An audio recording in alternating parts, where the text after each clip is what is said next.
Hello, Tom Comedy fans. Michelle Tomko here, and this is Cooking with Michelle Kids Edition. I'm here with Jean Burby on camera, and we're going to show you kids how you can get in the kitchen and make something so interesting, much more interesting than just something you grab out of a box, out of the pantry. So let's go check out what we've got going on. The first thing we're going to do is we're going to make a smoothie. Now I have a little bullet here that I'm going to use, but you don't need that. Every house has some kind of blender, so you'll get your mom or dad or grandmother to help you with that. Now what a smoothie is it's taking some fruits and vegetables and healthy things and getting them into a liquid form so you can drink it, and you can really put anything in a smoothie. I've got some orange wedges here and some apples, so we're all familiar with that. I don't know if you've had blackberries, but they're interesting. Blueberries. Now, don't get scared, but we're going to look at some vegetables too. I'm going to throw in a handful of carrots, and I'm telling you, carrots are not my favorite vegetable either. I kind of avoid them when they're on soups and on my plate and, you know, in dishes. But when they are whipped up, they have a lot of sugar in them, and they actually taste really sweet. And you can also, even in a smoothie, because as everything gets together and marries and all the flavors mix, you can even sneak something like a piece of cucumber in there even. And cucumber is great because it's really watery and it hydrates you, makes you feel good. So we've got all this sugar from the fruits and all of this like great interesting taste from the vegetables, and it'll make a great smoothie. So if we just mixed it up like this, it's going to be too thick. Some water or some juice or something to help liquefy your smoothie. But you can take anything. You have mangoes, watermelon, bananas make a really thick and smooth smoothie. So you can do that. And I have one of these every day. I just like to drink them up. They taste great. And you can even, if you wanted to sneak in a leafy vegetable just to try it, you really won't taste it when it's inside the smoothie. That's kale right there, and we're going to be doing something with that a little later. But let's whip this up and see what we get. It's a little loud.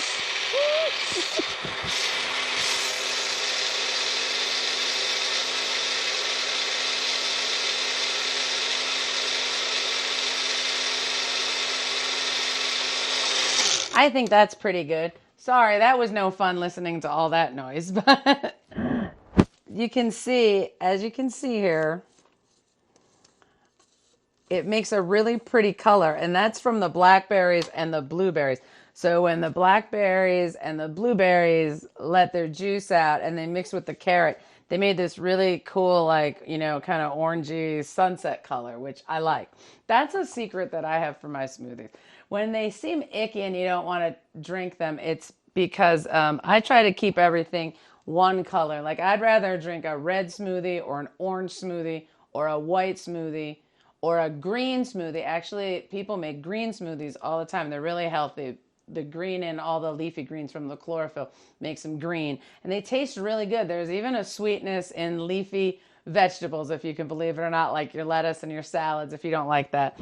But I just don't like when every color of the rainbow is in there. To me, it seems kind of like, oh, icky, what is that? What am I doing? So I like it when it ends up being one color like this. Have one of these little smoothie makers. They have these little rims that you can put on so that you can just drink it right out of the mixer, which is pretty cool. But if you still don't want to drink smoothies, and since it's summertime, you can also freeze all this into a really cool, healthy popsicle, and it'll look cool because it'll have like the little bits of blueberry and whatnot in there.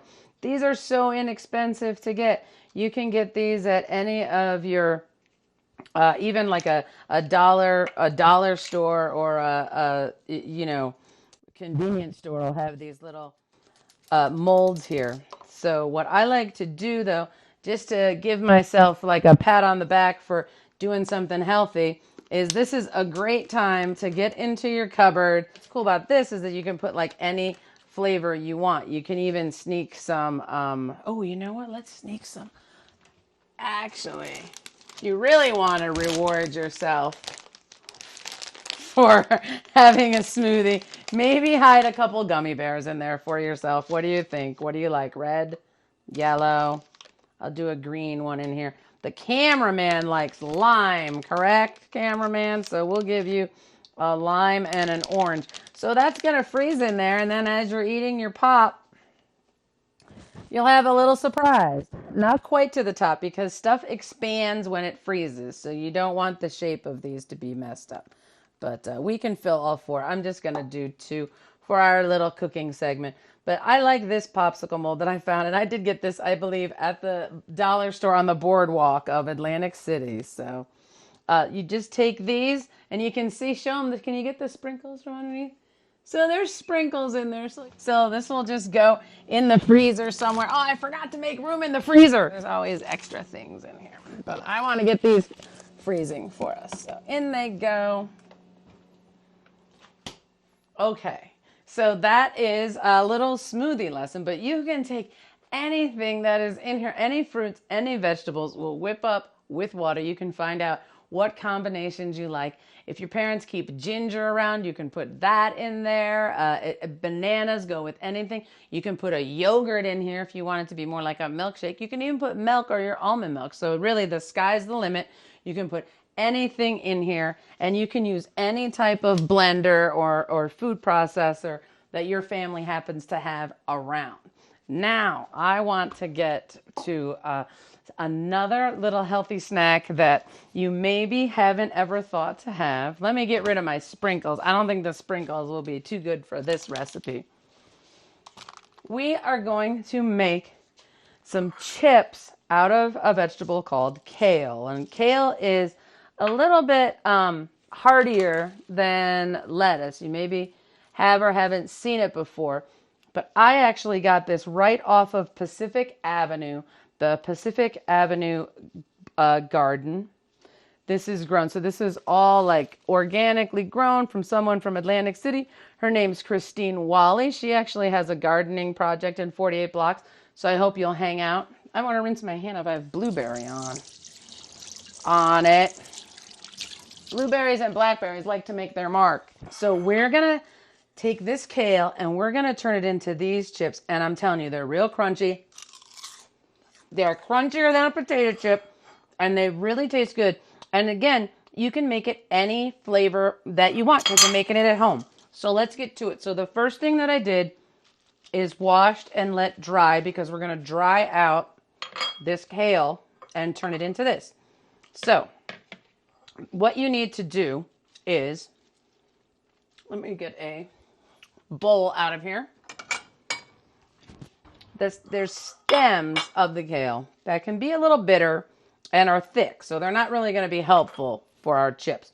But it's so easy and kind of fun to do. So you get kale, and you grab the stem, and you just pull, and the kale comes like right off.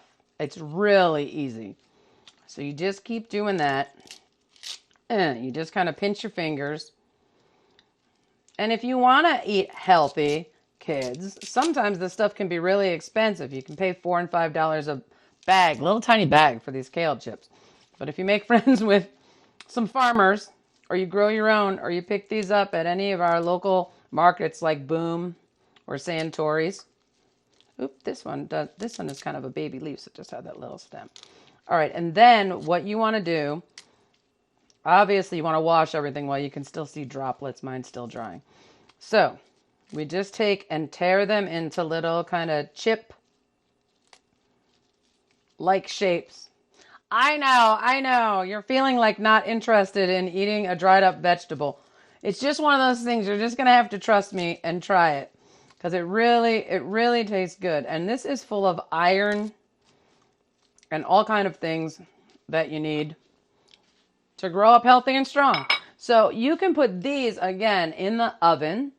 Just put it on like a low temperature. Have your caregivers help you. Ask mom or dad, older sibling, grandma, abuela, grandpa, anybody to help you. Aunts or uncles. and put them in the oven. But if you have one of these air fryers, it cooks in a couple minutes. So if you have no snacks in the house and the cartoons are playing on Saturday morning and you just want something after your cereal, you can have this in a couple minutes with the air fryer. So I'm just going to lay them in there like that. Some vegetable spray because I want the seasoning to stick and I want them to kind of fry up. So you do have to have like a little bit of oil, but it's not the kind of oil like when you get French fries or a funnel cake on the boardwalk. It's a lot less. So I'm just going to squirt them with this. And then I can just put salt if I want to and just have them be plain. Like this, I keep a dish of salt when I'm cooking and just to sprinkle that, I can grab it with my fingers. Or I can put, maybe you like garlic, if you're a garlic person. I love garlic. This is dried garlic. You can put that on. Or you can, like I said, you can just have the salt. You can do salt and garlic and it's done. Maybe you like spicy stuff. Maybe you... Caliente, right? I'll put a little chili powder on it or some red peppers. Or maybe you like ethnic food and you can put a little curry powder. So this is going to be a little bit of everything bagel. I got a lot of stuff on there. And then all I'm going to do is pop it into this air fryer. Have you ever seen one of these? These are cool. So how it works is it works with heat and it also works with a fan. So it's just like an oven and it's just going to heat up. This little basket is going to get really hot. But then hear that noise? That fan is like sort of pushing the hot air on top of the food. And we have to keep an eye on it because in about 2 or 3 minutes, we'll have these chips. And so you just kind of have to just kind of check on it and see how they're drying out. 3 to 5 minutes in this air fryer or 20 minutes or so in your oven, you will come out and all of those will have dried like this. And all the spices will have stuck to it. And they're really crispy and good. Let's make the camera person eat one. What do you think? They're crispy, right? They're really good. Like you wouldn't think they're as good as they are. They're really good and they're so easy to make. So there's no excuse. And we have Crops Market that happens. There's a Ventnor Farmers Market. There's farmers markets all over. Anytime you can get a hold of these kales, say, Mom, Dad, we're going to make some kale chips because doesn't that look so much more interesting to eat than just this? What? Wah, wah. Who wants that when you can have this? It's all like curly and cool. And you can scare your friends because they're like, what are you eating? And you can go, nah. So you can see these are already crisping up in here. And we're just going to let them go. And this will be the next batch. So I appreciate you guys watching. I'm going to finish up my kale chips and stay right here all weekend and watch all the great stuff that's going on for 48 blocks. So for Jean Burby and Michelle Tomko over at Tom Comedy, have a great weekend. Thanks for joining me and get in the kitchen and get your hands dirty and cook some stuff. Stay out of those bags and boxes. Bye, kids.